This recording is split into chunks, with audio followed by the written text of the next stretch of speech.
छठ में न राजा जियनी तनी को नहीं ठीक कहनी तो सुनी सचहू में बनी रवा ले जी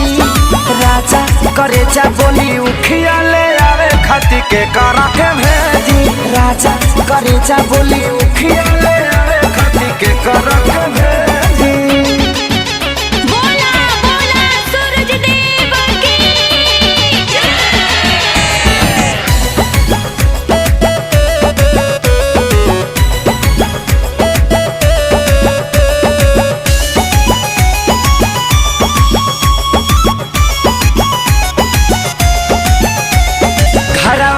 बानिया माजी पुरनिया यहाँ के भेजब तो कही का दुनिया घरवा में बानिया माजी पुरनिया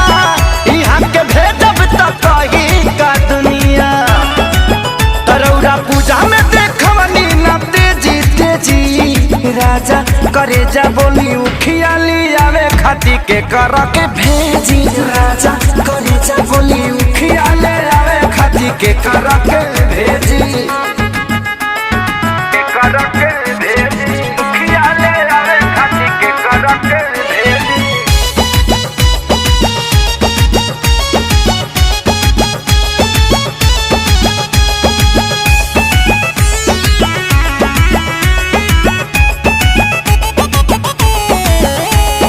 सैया खेसारी बड़ी बरता खीस यादव राज बाट रउले बीस हाँ सैया खेसारी बड़ी बरता खीस यादव राज बाट रउले बीस हारी कोई हम करके ओजी एजी राजा करे जा बोली उखिया ले आवे खाती के करा के भेजे राजा करे जा बोली उखिया ले आवे खाती के करा के भेजी।